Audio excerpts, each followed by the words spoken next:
So yun, what's up mga Dre, for this video at samahan nyo akong maglinis ng aircon dito sa may SM Field Residence sa may condo. Yan. So, andito na tayo ngayon kaya punta na tayo sa gwardiya para makapag-fill up na tayo ng ID natin, tapos makapag-record na tayo na meron tayong contract na maglinis tayo ng aircon ngayon mga Dre. Let's go!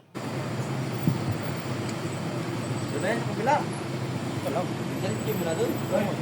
Focus tayo. Ay, At yun na mga Dre, okay na at papunta na tayo sa building 4 dun sa may 405. Let's go! At yun mga Dre, ito na at nakakit na rin kami dito sa may taas sa may 405 para ma-check ko na yung aircon niya. At yan, at lilinisin natin yan mga Dre. So paano mga Dre? Watching mga Dre.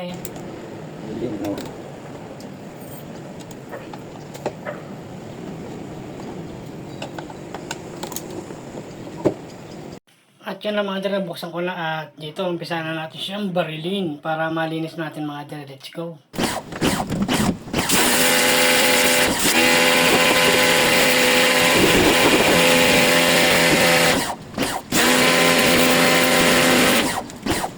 At yan na mga Dre, at natapos ko na siyang linisin at yan, at naisalpak ko na rin siya para matesting na rin natin na gumagana. At yan, syempre, pinaganda ko pa rin yung background niya katulad ng inalis ko siya. Siyempre, ibabalik natin siya ng mas maayos at mas maganda mga Dre. So, paano mga Dre? Uwian na!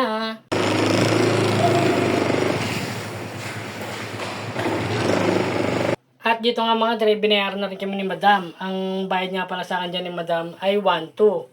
Siyempre, may helper ako eh. At natuwa naman ako, nagulat ako. Binigyan kami ng tip. Alam niyo ba kung magkano binigay sa amin tip? Tag 700 mga Dre. Napaka-solid ni Madam. Maraming salamat po Madam. So paano mga Dre, hindi pa rin kami kumakain kaya dali-dali na ako uwi dahil hinihintay ako ng aking baby Seiya. Hindi pa naman nakakain yun nang hindi ako kasabay. So paano mga Dre, uwian na.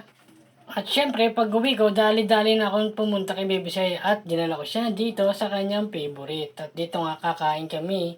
Kasama kanyang ninang, si Boss P, si Boss Paleng. Shoutout sa'yo, Boss Paleng. At dito talaga sa mundong ibabaw, kung hindi ka magsisibag, hindi ka makakaraos. Ang hirap ng buhay ngayon, sa totoo lang mga Dre. Kaya kailangan, samahan lang natin siya ng sipag. Konting diskarte. Yan, ganyan para kung may gusto man tayong makain, ay nakakain din natin mga Dre. Talagang ganyan ako kaano sa, lalo sa mga anak ko. Talagang pagkakain, kain kami niyan mga ganyan. Kaso wala na yung ate ko. Pumasok na, wala rin si Jabet, pumasok na, wala na rin si Mrs., pumasok na. Talagang dalawa na lang kami natira, kaya solo plate na naman kami ni Baby Seiya. Bukod sa kumita naman ako, kain din tayo ng masarap syempre. So, paano nga pala mga Dre, hanggang dito na lang. Maraming salamat na naman sa panonood ng ating video. At wag nyo nga palang kakalimutan mag-like, comment, share, and follow na rin mga Dre. So, paano mga Dre, hanggang dito na lang. Maraming salamat!